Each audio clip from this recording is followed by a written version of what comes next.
Thank you for coming this morning, everybody. I'm super excited. Karen Faye has some pretty awesome stuff to go over with us. We're going to be talking about ways to help our students with both performance anxiety and practice anxiety. We were talking last week about some experiences that we've had with our students, and we wanted to continue the conversation. So thank you, Karen Faye, for being willing to lead this for us and do some research. So go ahead and introduce yourself and what you're going to be talking about today. All right. My name is Karen Faye Shepherd Carmichael, and that was a great introduction, Michelle. Let's get right into it. So, we're going to be talking about the inner game of music, and some related. The inner game of music, that's huge. That's like your inside self, what you talk to yourself about when you're practicing, when you don't even know that you're talking to yourself, what your inner voice is getting on with, and how to train your inner voice to to serve the to serve the greater good, not the demise of your piece, or any of your practice session or a performance or anything like that. Now, the inner game of music must also be something that you're always aware of. Otherwise, your practice leads to not much, because you're stopping before you reach your potential. And it also has to be training you ahead of time to handle all of that anxiety, whether it's in the practice or on the stage or, in front of a record button. So, let's just have a quick look at the inner game of music. Anyways, it's a derivative of the inner game of tennis. Has anybody ever heard of this book? Oh my Oh, goodness. Lalit has. Like, yes, Lalit, what was your impression? Have you read it? Yes, I did read it because I used to play tennis every day, believe it or not, and Nice. it was sort of a derivative. There was a book that was famous that was called Zen and the Art of Archery. Oh, it was a derivative from a derivative. Nice. Yeah, Okay. um, and I've always been interested in those sort of things, and yes. All right. Okay. All right. Well, I did not know about the archery step. Now I'm going to have to go back and have a look at that too. The Inner Game of Music is by Barry Green, and it was inspired by the author Timothy Galloway, and he was the one that did the Inner Game of Music. So if you're looking for the Inner Game of Tennis, if you're looking for more about this, Barry Green is the name to remember. I'll just put that in the chat so you guys can have a little. Oh my goodness, my computer is so lame. It's going to take like 5 minutes to do this. Here we go. Okay. That should be in there. All right. He talks a little bit more about discovering the inner child. I'm not really sure that you're discovering your inner child. You're just learning to be more transparent with yourself. And in that transparency, you're looking for a really healthy sense of self-criticism. Okay. So it's not about it's not about much more than being really honest. So you have to open yourself up. That's what they're talking about when they're talking about reaching your inner child. On the inner child, you can be honest with yourself without being a child, but anyways. Okay, the two games are the outer game and the inner game.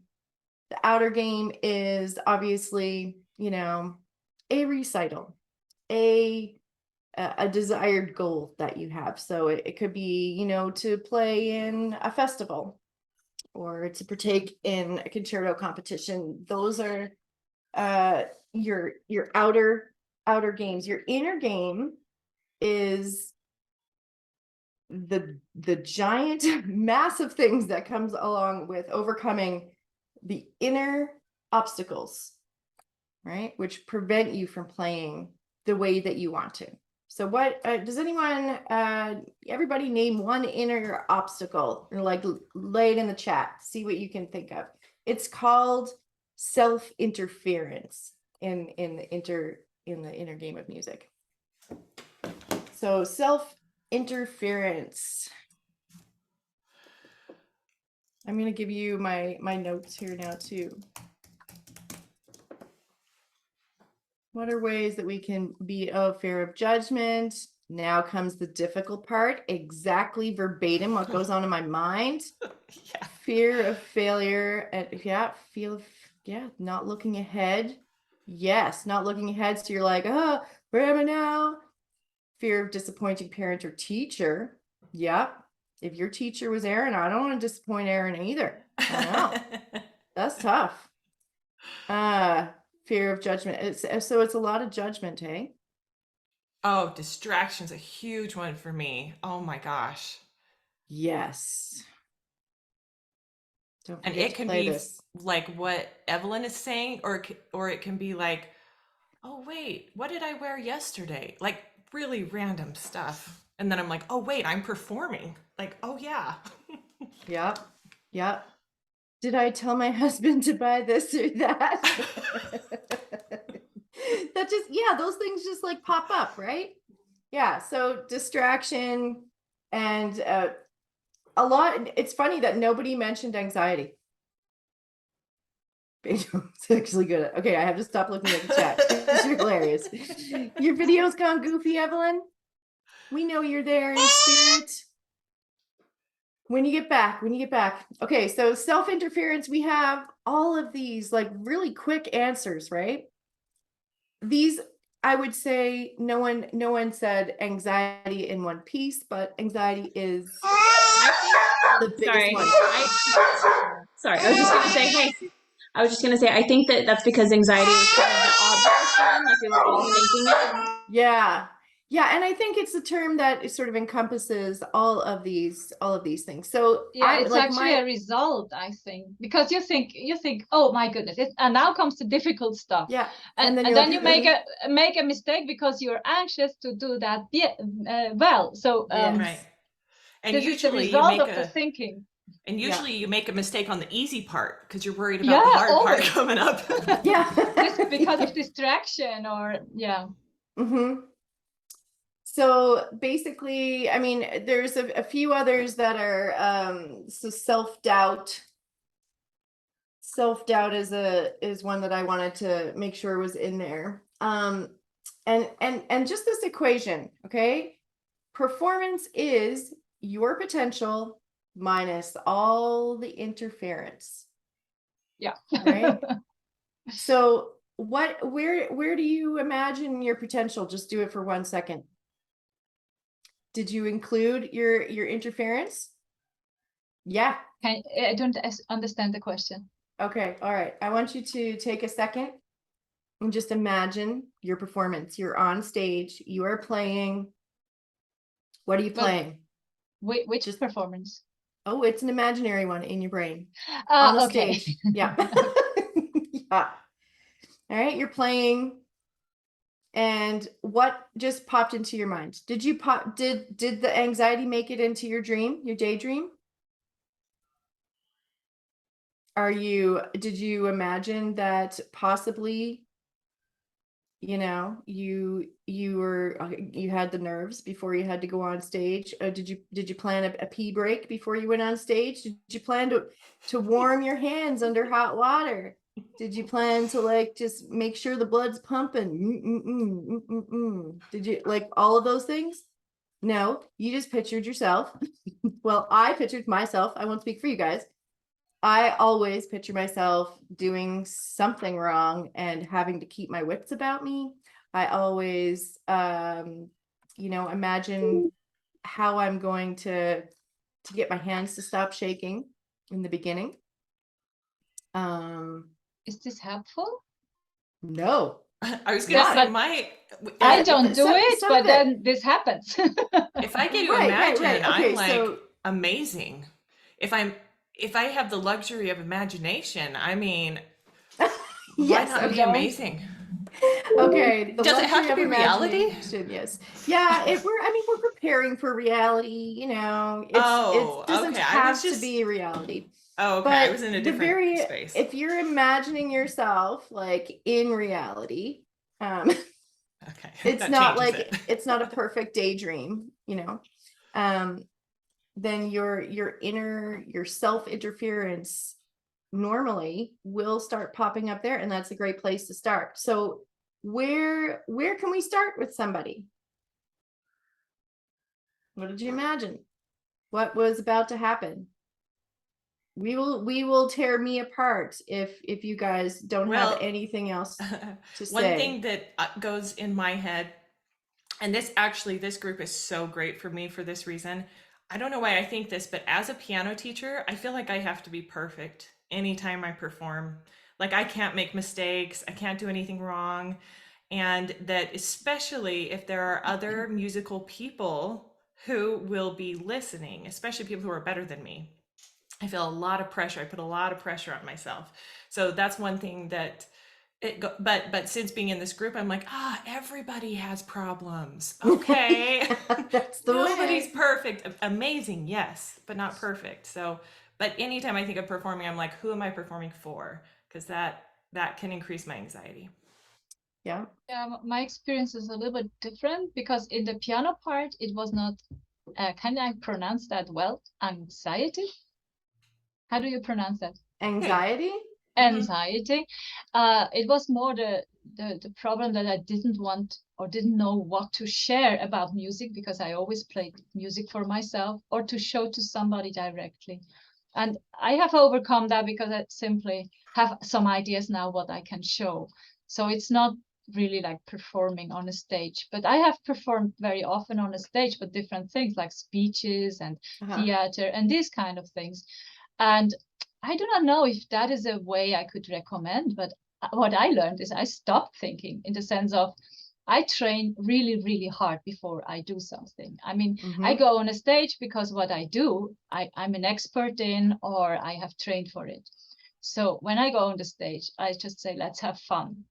And I have really done catastrophic things like this typical when the PowerPoint is always going backwards instead forwards and like all these kind of crazy professors. And I always think, okay, but there are crazy professors. There are also crazy lady professors. Why not? And that word, yeah, this gives you a touch of like being somehow in a different sphere or so, and that's not that bad. It's Yeah, it's actually funny not you really say a that. problem to make mistakes. I realized the more I mistakes you agree. make, the more you realize it's not about your mistakes. People either like you or they don't like you. Yeah, Anyways, that's a good point. as a musician or as a performer, whatever, they either like you or they don't. And if they don't like you, they will criticize even a perfect performance. I'm sure. Lally, That's a really good point. And Lally, like did Evelyn- you have one to say? You had your hand up. Yes, well, all of the things that we've listed about our fears all have one thing in common in that they come from the subconscious mind, which cannot be attacked through logic or reason or preparation. None of those things affect it. So the part of your body that does have a bridge to the subconscious mind is your breath, because it's the one thing that connects the autonomic nervous system, You're so good. which is the part over which we have no control, to the rational part of our nervous system. It works in both areas. So the first step is teaching breathing exercises and teach the kids to be aware of their breath frequently. They're holding their breath when they're playing, and teach them to breathe their phrasing, to analyze the music and breathe as they play. And that's I think that's the first step. oh my goodness, I just learned this last night, Lilit, that when you have anxiety, a specific way to breathe is like as if you're breathing through a straw. Like it gets the breath into your belly. And the reason it works, because I'm like, man, that sounds like that would like kind of stress you out, Hyperventilate. you know, not calm you Ties down. in if you've done singing training, you know the position of the uvula in the voice, the little thing, looks like little thing hanging down at the top of your mouth. If you're watching a cartoon, it's where the baby's crying. You see the little thing that hangs down in a loop from the roof of your mouth. When you suck on a straw, that affects. But when you're playing the piano, that is not real useful to do that. But what is useful is to breathe through your nose when you imagine the sound hung, because making that sound raises the uvula into that position. So you breathe in through your nose as you imagine hung, and it changes the shape of the back of your throat. So the air comes in directly, stretches out all of your sinus cavities and everything so that the air is more absorbed into your body. You get more oxygen, and it sends the message to your body. You see, when you're nervous and you're performing and you have this anxiety, you enter the fight or flight syndrome. So you're running away, your body sends out adrenaline, and then it gets us vicious circle that's worse and worse. But when you breathe like that, you're telling your body everything's okay now, we're safe. Yeah, And it well, changes the chemical reaction in your body. So imagine the sound hung as you breathe in, and saw as you breathe out, and that opens things so your breath occurs in a slow, in a natural way that your body feels safe. And it changes the chemicals so you're no longer afraid and you can relax. yeah, well, that's so interesting. Like, so what I was going to say is the reason that straw breathing, as well as doing like you're crying, you know how you do that double in, one out? I'm not doing it good, but that the reason it works is because it actually puts your body in a state of anxiety, but it confuses your brain and over oxygenates your body. And when you're done doing that, you go,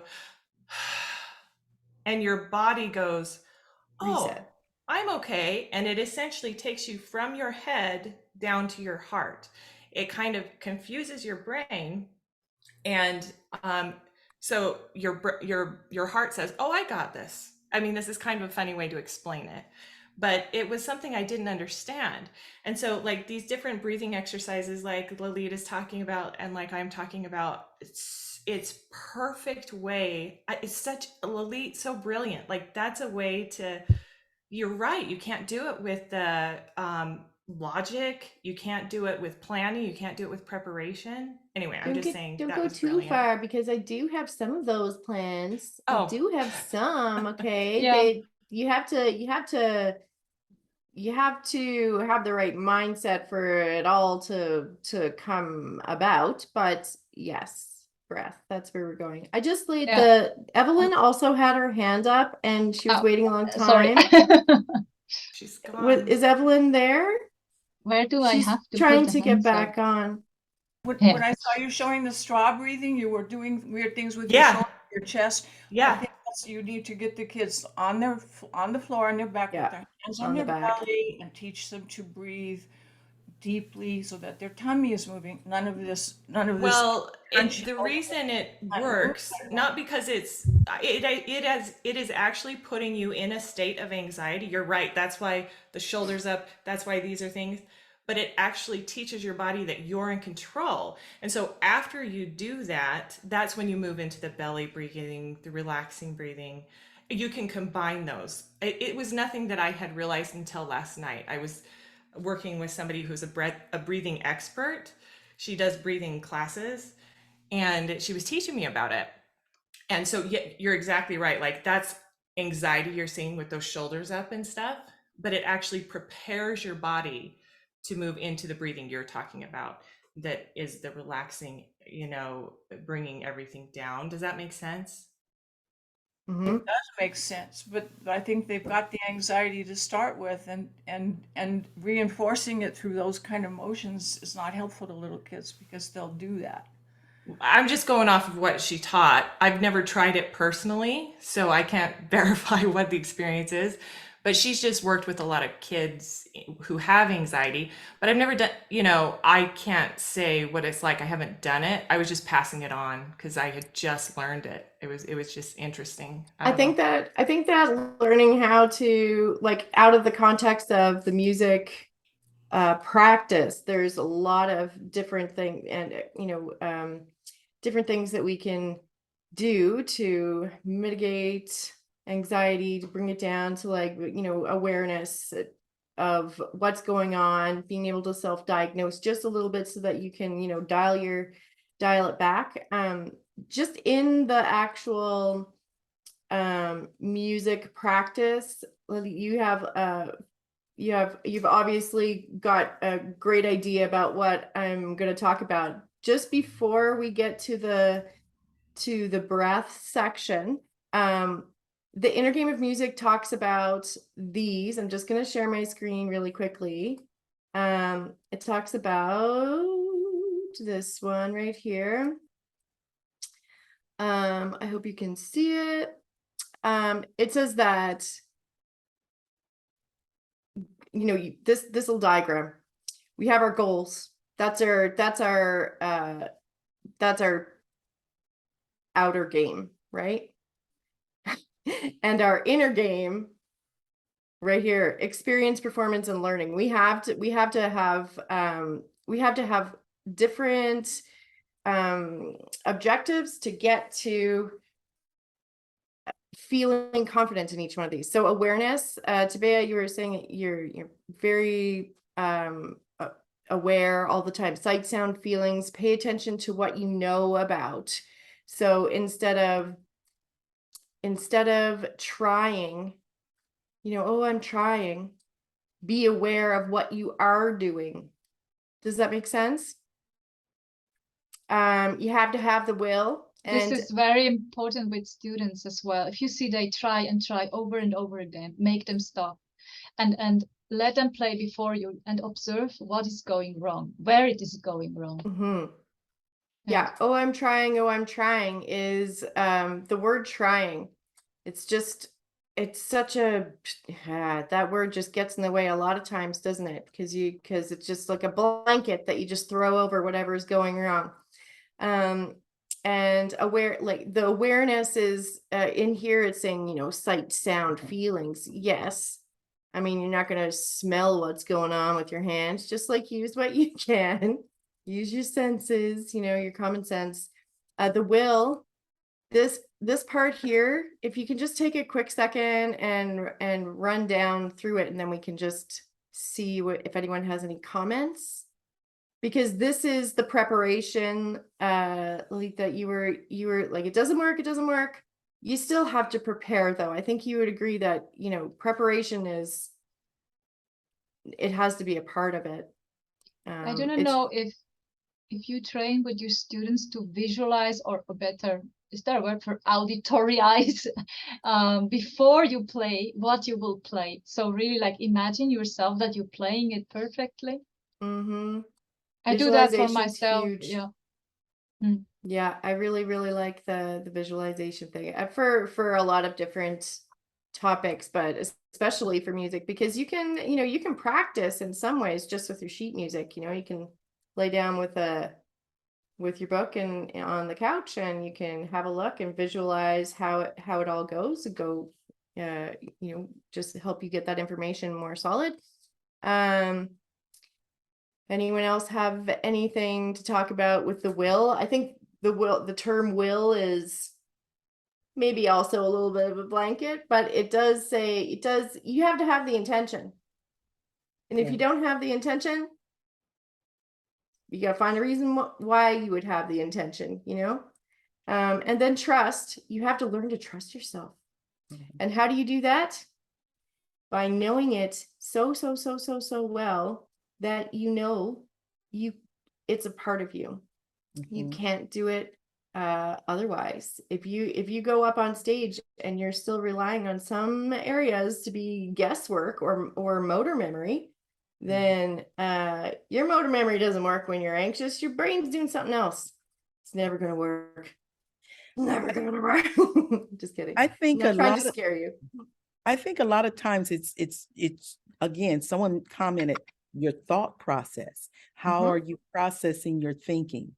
So not only with the thought process, but what are the things that you do to prepare yourself to get in a zone? You know? Yes. And so like the eyes, I always say, soften your eyes. Don't get the scary eyes, Yes. soften the eyes, allow the eyes to, so it's what are you doing to really be conscious of preparing? Yes. I Karen would Faye. agree with that. Yeah, it Yeah. might sound stupid, but Oh. having a nice face or laughing while you play, even if it's an exercise, is not just because you would look nicely afterwards in a performance. It's also because it changes the way you feel. Yeah. I'm not sure if that makes sense. Yeah. Like playing like that. Oh, I will get it right this time. Oh yes, and Smile. always with this, because you're so serious. No. What were you gonna say, Chantel? That I was talking to a concert pianist one time, and she was telling me what she does to prepare for that trust aspect you were talking about. Mhm. I could not believe what she would do to come to know these songs, like Tell us. playing them. Well, I'm trying to remember off the top of my head. Here's some of them that I remember, is that she would play it backwards and forwards. She could play her performance piece backwards. And then she would turn on other music so she couldn't hear like her song and still play it. So she could play it while she was listening to other music. She went through like a dozen different things she would do to play that song, so that that trust aspect, she knew 100% every piece of like every aspect of that song. And I just thought, well, no wonder you play it so well when you get up there. No, duh. I guess I've never put that much work into it. And so, but she just like, I thought that trust aspect totally reminded me of this concert pianist that was telling me what she does to prepare. Yeah, playing backwards is that was probably a simplification. Oh, yeah. But playing phrases from the end is something I definitely do with my students, like so that they aren't afraid of the end. And when you get a new piece, you always start from the beginning, or you always start from the beginning of a section, because that's just how time goes. But if you do mess it up a little bit, mix it up, you do get a little bit of a better This sense of This it all. playing backward thing I heard yesterday, because related to compositional techniques. Retrograde? And I have no idea how to do that unless I would take really the whole sheet music and put it piece by piece backwards. Yeah. If anybody knows more about that, that would be really interesting for another topic. Yeah, I think that they're actually two different. I don't know. I don't think that it's useful to play every, I'm not sure. Let me check on that one. But this Well, distraction I think thing that- is very useful. I'm using that as well. I play purposefully with distraction when my kids are around or something like that. I mean, not when I start or when I want to get more confidence, and that really helps. You get there with the time. Just play Well, through it. Happens And what the point was happens. just like she knew the song incredibly well, like just Yeah. so completely thoroughly that she knew she wasn't going to make a mistake because she knew the song so well. And so that was the point, was just like she just had a complete, like there wasn't any part of the song she didn't know. This is and- also a good approach for self-trust, because actually when you know a song so well, it's because you have already made 1,000 mistakes. I have songs I really know I made a mistake on each note for different reasons, but I will not do it again. It's like you have gone through the whole process. There is also a process. You cannot start playing without mistakes. I think that helps also to get anxiety away. Okay, I'm gonna share and move on, because otherwise, like, we're only halfway through, and I want to make sure that we get to giving you guys some things that you can use yourselves and with your students. We're still talking about all the things that you're saying are still good. I'm just moving along. Okay, so let's talk about the falling asleep analysis. Does anybody know what the falling asleep analysis is? Okay, 8 ways of letting go. What do you think? What do you think that it could be? What do you think? Am I sharing my screen so you can see anyways? I am now, if I Yes, wasn't yeah, before. you are Yes. sharing. Okay. Role playing. What do we got there? Role playing. A way to let go. So you're like pretending that you are a concert pianist. You know, you just have to get out of your own head and just be playful. You become the music, meaning you are a lot of people describe becoming the music as it's different for each person, but becoming the music meaning you are in complete control of the delivery of the music. So if you have, say we're talking a 4-bar phrase, an 8-bar phrase, you are going to ask the question, you are going to answer it, and this is how it's already pre-planned. So becoming the music is a lot deeper than that, but that's a simple example. And these, just letting go of everything, letting go to the ridiculous, letting go to the impossible. Like you just have to not care about any of the peripheral things that could affect your playing. And then this continual creativity is necessary. Evelyn, would you like to comment? If you can get that going. What? I was just talking about coping with obstacles, and this is like a major point in the book. Continual creativity is necessary. And you are kind of, Festival for Creative Pianists. Let's see what I'm interested in what you might think about that. Yes. A part of it is continuing to be involved and put yourself into exposing yourself and just playing. One of the things that I wanted to share is that what I do with my students is I suggest that they love their mistakes.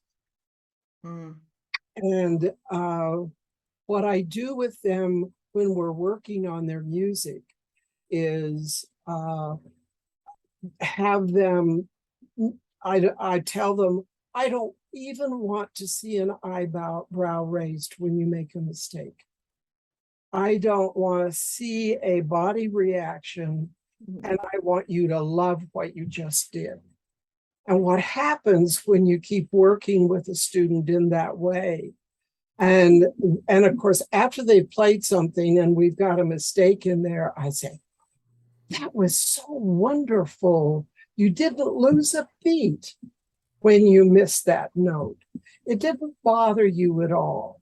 And that's where I try to get my students at, is loving their mistakes. And what happens is they make a mistake. It doesn't cause a pause. For me, I have solved my performance problem personally. I don't perform. That's not how we want to know, Evelyn. I love I do care a lot about my students performing, but I know all these anxieties and concerns that we're talking about this morning. But I do find that if I can have my students love their mistakes, then when they do it, it's okay. I'm okay.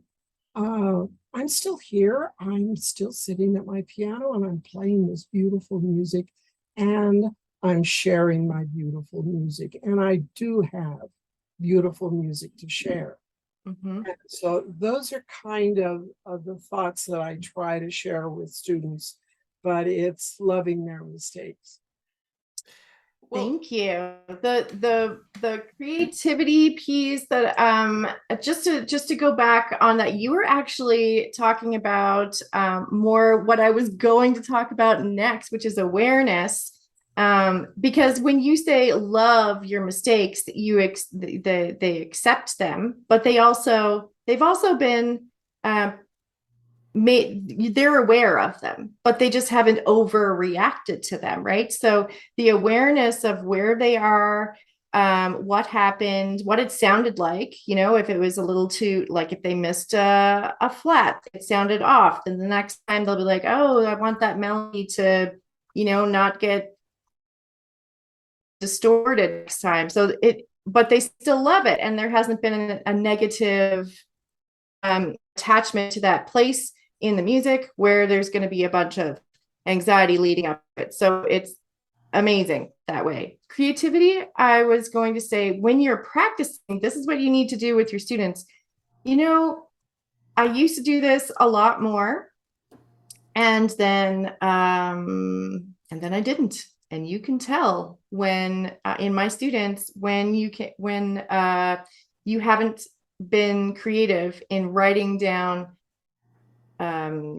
sort of for the lack of a better word, drills, when you're like, you need to get a certain fingering, it's your job as the teacher to recognize that they need some repetition with this section, and then you need to put something together for them, because they don't have necessarily, the younger ones, the tweens and under, certainly don't have maybe even the organizational skills to do all of that on their own. They need some guidance. So definitely, I know those old dictation books, they're some old school, but there's some old school things that really, really work. And creatively putting together exercises that will help them with, especially Chopin. Oh my goodness.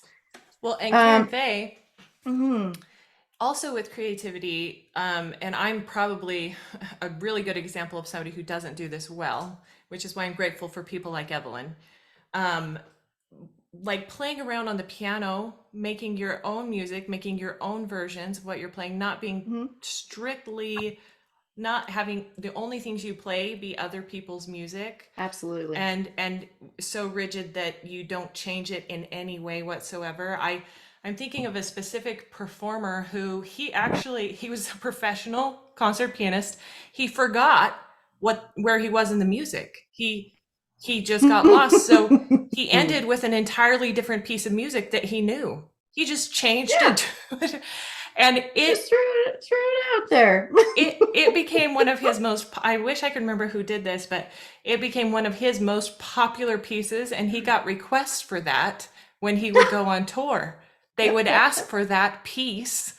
And so just having the ability to understand the keyboard in a way that you can kind of be creative away from what is written can be liberating for the performer. I've never experienced it because I've always been so rigid, but I can imagine based on his experience that allows him to make mistakes even as a professional performer.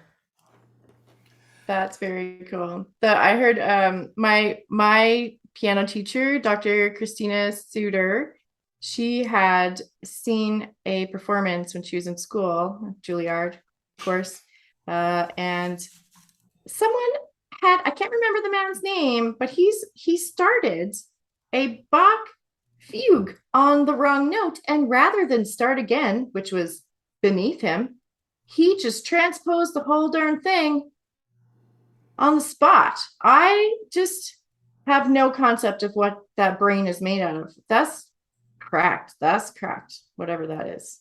I don't, that's a different level. Anyways, that's not creativity. That's show off. No, that's just brilliance. The other piece to creativity that I'd like to mention is create a story for your piece. It is such an enjoyable thing to do with your students. Like in the beginning of the piece, your introduction is going to say what the story is about. You can talk about foreshadowing. You can talk about which characters are which voices, which, you can keep a landscape going. An ostinato is a beautiful landscape. What does that ostinato say? Does it have a seventh? Then it's probably pretty cool. You know what I mean? I'm going to try and go through because we only have 20 minutes left. And this is something that you might want to look at, because this is where teaching is not just between you and your student. Because your students don't do anything without your parents, their parents, with the interactions that they have with their parents and the interactions that they have with you will determine what they're going to get on with. Right now, here's develop a supportive relationship. That's not, that goes without saying. Help the students trust their musical ability. We've talked about this before in another one, judgmental versus non-judgmental phrasing of your comments. What are some, like, one, and let's try and keep it really short, like one sentence. What is a judgmental phrase corrected into a non-judgmental phrase? For instance, if I say, that sounded a bit harsh. Sometimes I've said that before, because you can't bang on a piano, okay? Don't give me them hammer fingers. Doesn't sound good.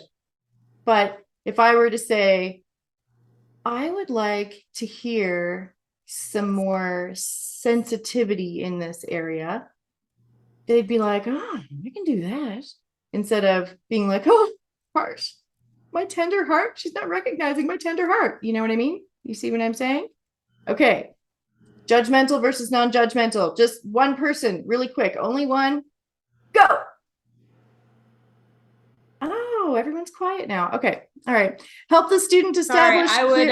I was gonna Okay, say you got one. something, but you can probably hear Moana super loud in the background. So there's It's all that. right. Go for it. But so you might go a little further away from the kids. Now I kind of forgot what's in. Let's see. So an example of something judgmental that you could turn into more positive, or at least non-judgmental. Yeah. It's a great elephant I have. keyboard. How about dancing fairies this time? If you have. There you go. Yeah. There you yes. Those were some beautiful stomping elephants that I would like to hear. That was a good one. What about you? I was thinking of something from this last week with a student who I think I did it not very well. So I'm thinking of a way I can improve on that. But she had all of the wrong fingerings, like in ways that were completely ridiculous. And she was like going like this with her hand. And I was like, why did she choose to do that? Like, I don't understand. Yeah.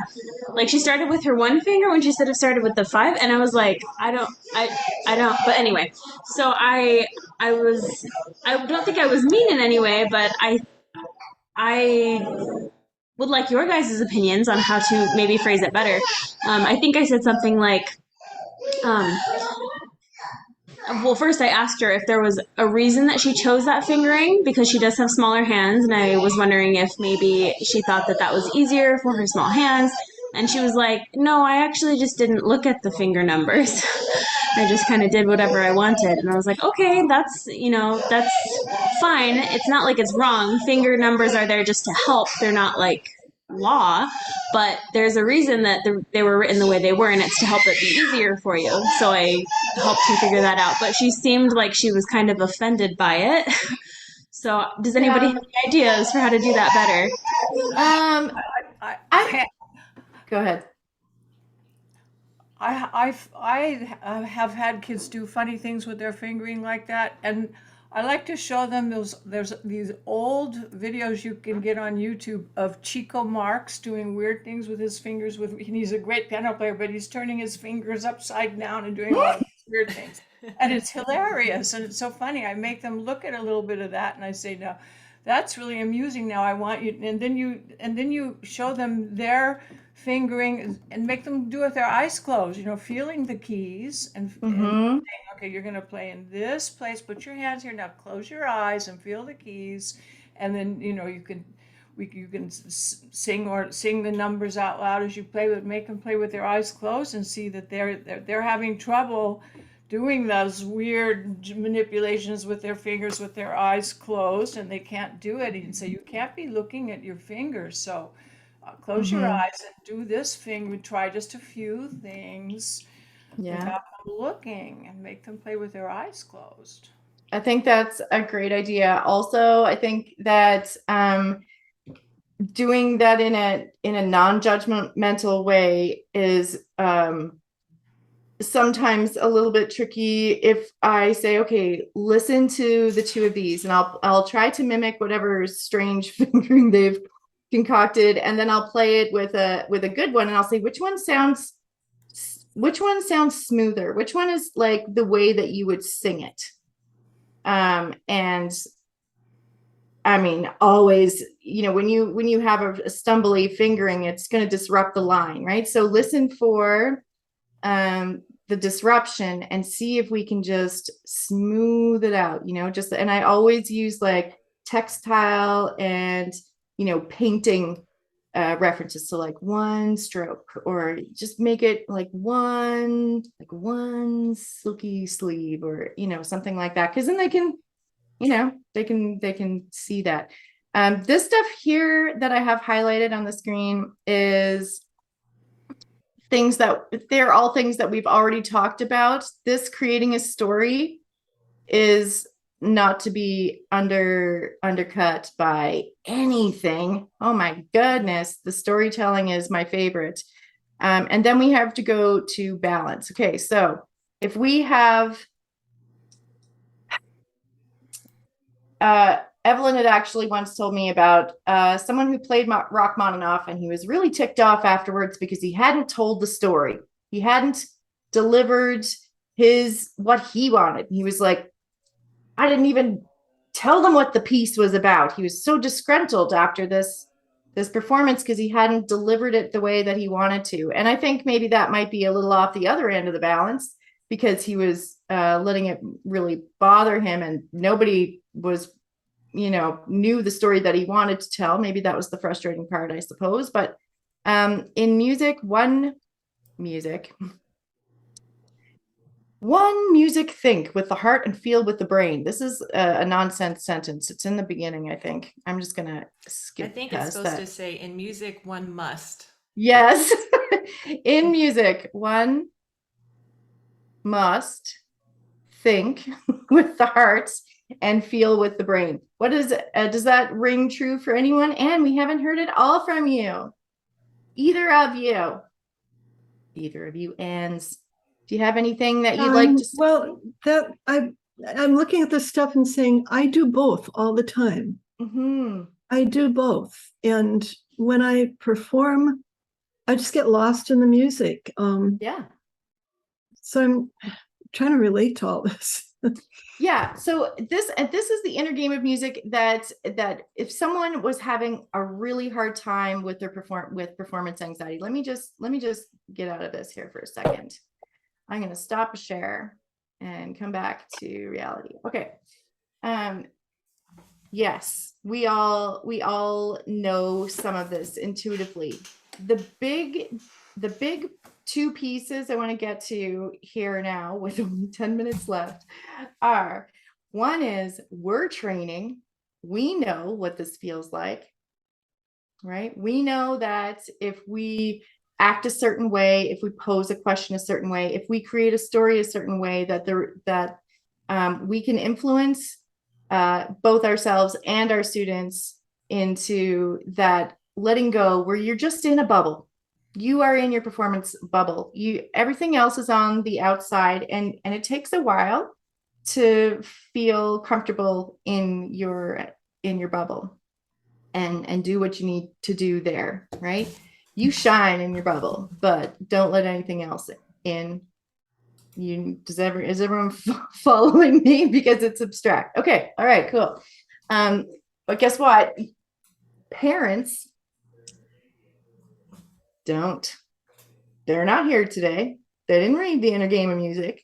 They haven't gone through and read and learned for however many years on how to overcome some of these obstacles. So teaching and communicating with the parents is almost the most important part of all, knowing all this doesn't matter. If you use it in your lessons, yes, it does certainly count for something. But if you see them a half an hour a week, and the other 6 days, Mother's in the kitchen saying that's harsh, or father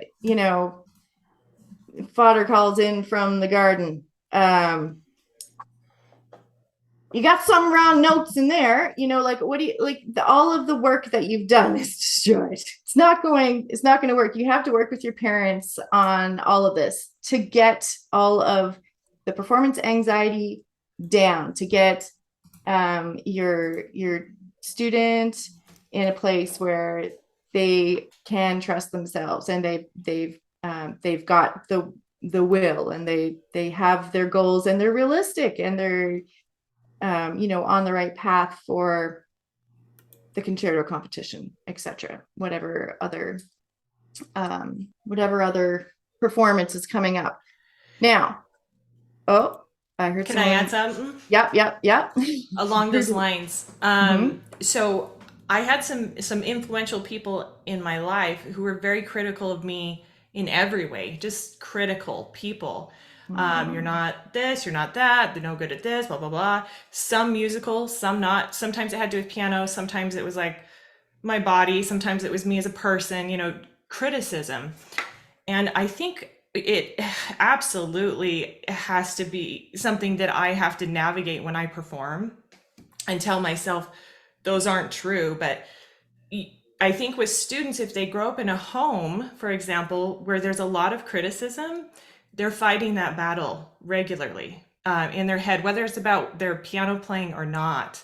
And so even if you as a teacher are trying to reinforce this encouragement and support and this positive way of thinking about things, that's very good, but just an understanding that it's an uphill battle for that student because they have so much negative criticism in their life that you can really give them some tools, but it is a challenge. It can still be a challenge. Yeah, I think that workshopping parents in the beginning of the year, it's only a few weeks away, everyone. If you wanted to put something together, I have lots of resources here that you can pick and choose from. Just workshop them and let them know the do nots at least. Anne, go ahead. Yeah, I still have the opportunity with each kid to actually personally see the parent each week, either pick up or drop off or whatever, or online. And I coach my parents precisely into what they should watch for to praise. To notice if your child is playing the dynamics, please praise that. Notice the staccatos, or if we're working on finger position. I ask them to catch your kid doing this and to praise them. And we actually run through sample scripts of parents for the good things that they can say. I do not want my parents getting, negative. I don't want that negative stuff. But I think you have to give them the tools. You have to teach them what it is they're supposed to be doing. Yeah. Otherwise, I love that, Anne. Like to go that extra mile of even like teaching them scripts. Like here are things you can say. I think that's really good because some parents, like Cami was saying, like a lot of it has to do with how you were raised, different environments you grew up in, and some parents don't even have the tools. They don't know how to compliment their children. So, and that sounds crazy, but for some people that's reality. So I think it's really, really helpful that you do that with your parents. And I'm thinking of ways I might be able to do that as well. So thank you for sharing that. Yeah, these are some, I'm going to send this, it's a PDF of a book called Performance Anxiety Strategies. I was going to go through a little bit of it, but this can be a couple of parts series if we need it to be. This is coming to you right now. I just want to talk about the actual stage fright, because that was my ending, because that is where the outer game meets the inner game. And it is, it says something like 15 to 20% of professional musicians, like this is their this is their moneymaker. 15 to 25% of musicians experience MPA. That's musical performance anxiety. And that's a pretty big number for people to have, started learning and never have conquered that, because they can't meet their potential with all that interference. Imagine what their potential is. What was the equation from the beginning? Your performance is your potential minus your interference, and this is the biggest interference, right? Performance anxiety. Performance anxiety is also so closely related to how you're training. And I would like to close by saying everyone here, I would love it if everyone could put together a list of the things that you really, really want your students to feel as they're playing. I thought you were going to make us all perform. Anxiety was rising in the moment. I was like, oh, is she going to do this? No, how do you, okay, you know how there's the golden rule? Everybody, I want to treat people the way that I want people to treat me. The platinum rule is I want to treat me how they want. I want to treat someone how they want to be treated. Somewhere in the middle of there, how can you be the best, offer the best for your students in this area? Because I think it's a big problem. If your performance is your potential minus these things, then let's get rid of these things and help people overcome them so that they can reach their potential or get closer to it. I mean, maybe they play too much Minecraft or something. I don't know. Never, Tabea says, never too much Minecraft. Anyways.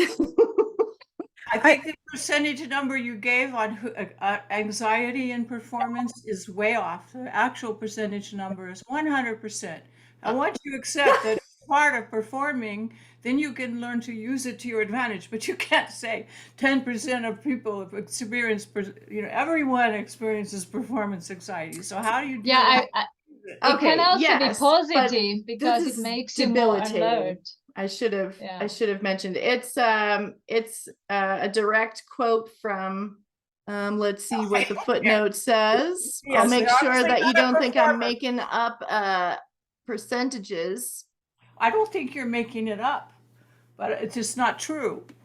I would agree with you that everyone has it. Yeah, I think we have also to differentiate between the one that is really interfering with our performance in a sense that debilitates our potential. Yes, and there is also a positive, exactly, and there is a positive level that makes you just more awake and more aware of everything, which actually I always feel a little bit like stress, but in a positive way, like your heart is beating, you're alert, but it's meaning like now it's your turn, it's your show. And I think it has more to do with how you frame that anxiety than anything. Yes. For me, I was someone who experienced really bad performance anxiety as a young kid. After I messed up really badly at a recital. And after that, I was just terrified of messing up again. So I actually have had to work really hard to overcome that. And I don't think it's possible to overcome it because, like Lilit was saying, those feelings are a natural part. It's a fight or flight response of being a human and being in a scary situation. So it's natural, but it's how you frame it. If you frame it I'm excited instead of I'm scared or nervous, then those same feelings evoke a different response to them. I just put almost exactly what you were talking about in the chat, Michelle. And it is 11 if you wanted to cut off, but I'm happy to stay and discuss a little further if you're all interested. Yeah, I think we'll stop the recording now. Thank you so much, Karen Faye. I'm going to stop the recording, but we can stay behind and chat if anybody had anything else to say. So I'll stop that right now. Thanks, everybody.